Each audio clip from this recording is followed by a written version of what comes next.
자, 여러분들의 종목 고민들 속 시원하게 풀어가볼까 생각이 드는데요. 역시나 시장에 대한 코멘트 먼저 드려놓고 출발하겠습니다. 어제요, 제가 온라인 강연회를 통해서 여러분들께 설명을 해드렸던 내용들이 참 많았었습니다. 일단 미국 대선에 대해서 이야기를 해드렸고요. 그리고 불확실성이 정말로 사라졌기 때문에 지수가 올라가고 있는지에 대해서 제가 약간 의혹과 함께, 그리고 여러분들이 지켜봐야 되는 내용들, 정말로 불확실성 사라진 거 맞는가? 정말 바이든 대통령이 된다면은 정책적으로 우리가 다 예측 가능한 범위인가? 미국과 중국과의 관계는 우리가 예측한 가능한 범위선 내에서 움직일 수 있는가? 긍정적인 요소가 나올 것인가? 경기 부양책은 과연 어떤 식으로 나올 것인가? 공화당이 상원을 차지하게 된다면은 어떤 식의 충돌이 있을 것이며 어떻게 이어질 수 있을까? 달러 약세가 이어진다고 한다면 연준에서 과연 가만히 있을까? 등등등 제가 하나 말씀드렸었는데, 여러 내용들을 한번 살펴보게 되면은 지금 불확실성이 해소가 됐다라는 내용보다는 사실 불확실성이 시작됐다라고 생각하는 게 훨씬 더 맞을 것 같습니다.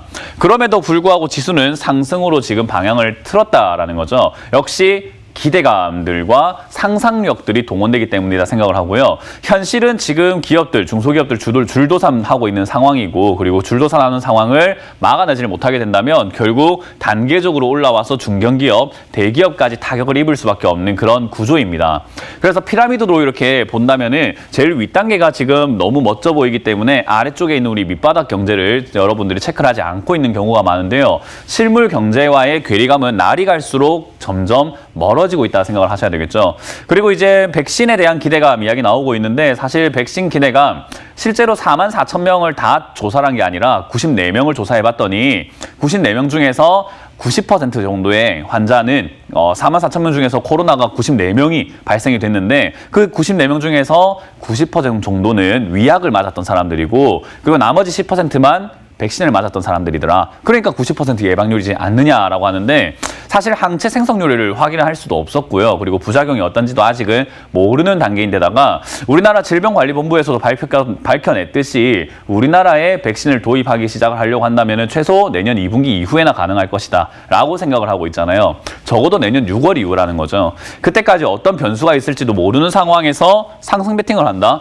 저는 오히려 이런 불확실성에 베팅을 하고 있는 것이 아닌가 생각을 해보게 됩니다. 그렇기 때문에 저는 이 상승을 어떻게 바라봐야 될 것인가 라고 한다면, 지수는 그냥 가게 두어라. 그냥 이제 내 종목에 조금 더 관심을 가지고 내 계좌를 잘 돌봐야 할 때다 생각이 듭니다.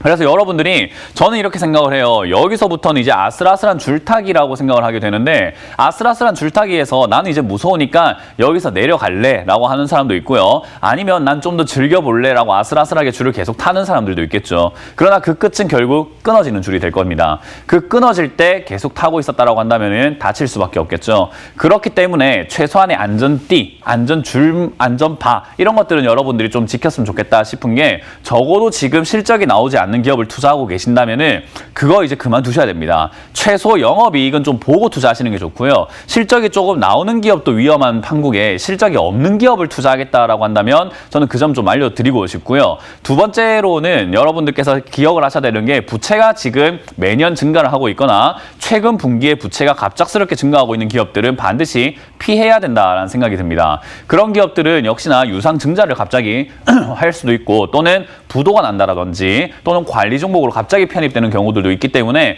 감사 보고서에 대한 두려움이 여러분들이 좀 경각심이 있어야 되지 않을까 싶어요.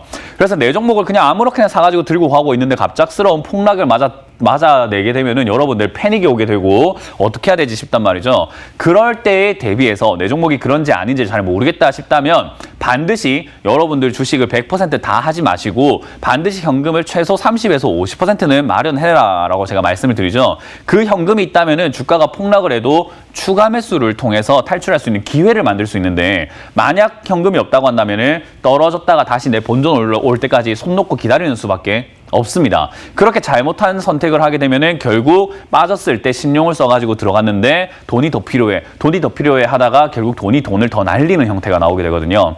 그래서 저는 그런 부분들을 지금 조심해야 되는 단계다라고 생각을 하고요. 저는 이 상승을 이렇게 이야기를 하고 싶습니다. 기회다. 어떤 기회냐? 탈출의 기회다라고 생각을 합니다. 여러분들 들고 있는 종목들 아마 많이 느끼실 거예요. 코로나 이전과 코로나 이후에 산업의 구조가 좀 많이 바뀌었습니다.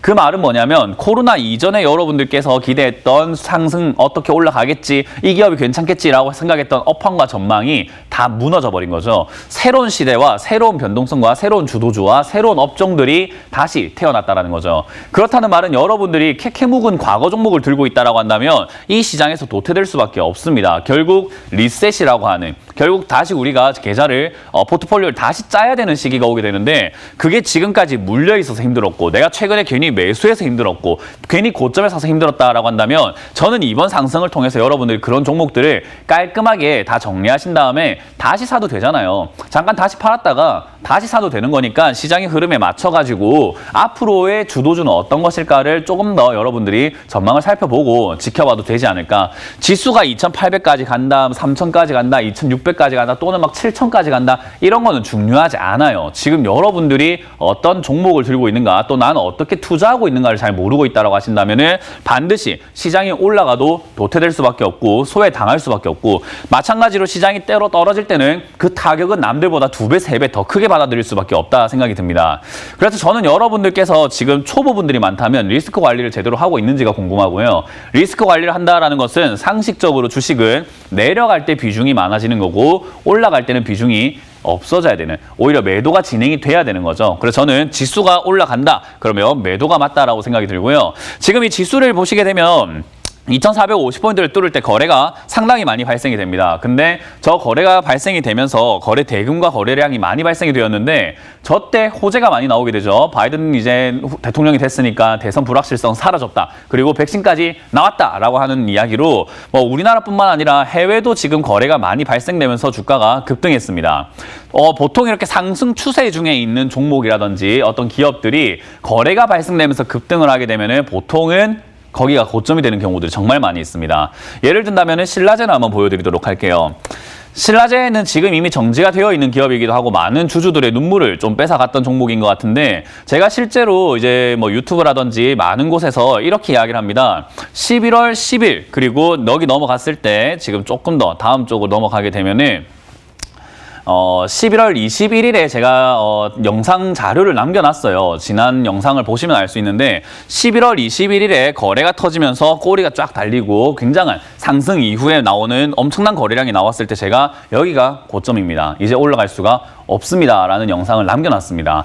실제로 이날 그렇게 남겼고요. 그 이후로는 여러분들도 이제는 보시다시피 그날 이후로는 쭉 내려가면서 저기가 고점이 돼버리고 맙니다. 저런 일이 왜 생기냐라고 한다면은 불꽃놀이 생각하시면 좋을 것 같아요. 뭐 여러분들께서 불꽃축제 갔다라고 한다면은 그 불꽃축제 마지막 단계에서 어떤 일이 발생이 되나라고 하면 마지막에 불꽃이 굉장히 화려하고 큽니다.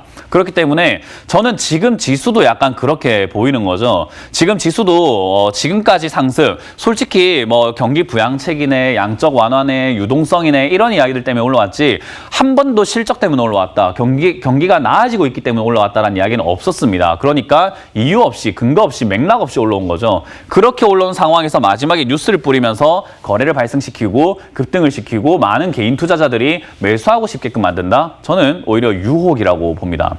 그렇기 때문에 여러분들 지금 혹시나 화이자 관련주를 잡고 계시거나 투자를 해야 되겠다 생각을 하신 분들은 조금 꿈을 깨시고 약간 멈추시는 게 어떨까 생각이 들고, 역시 지금도 상승이다라고 아직까지도 뭐 긍정적으로 막 들떠서 생각을 하시는 분들은 약간 경각심을 유지하시면서 평정심을 유지하고 내 종목에 조금 더 관심을 갖자. 지금 시장은 여러분들을 위한 시장이 아닌 것 같습니다. 지수는 올라가도 내 종목은 안 갈 겁니다. 오히려 지수가 빠지면 내 종목은 다 빠지게 되는 시장이죠. 그렇기 때문에 여러분들 종목에 좀 더 관심을 가져야 되기 때문에요. 지수가 올라간다, 내려간다, 그러니까 투자해야지 말아야지라고 판단하지 마시고 내 기업이 괜찮은 건가, 내가 투자하고 있는 기업이 괜찮은지 안 괜찮은지를 좀 더 판단을 하셨으면 좋겠다라는 조언을 드려보겠습니다.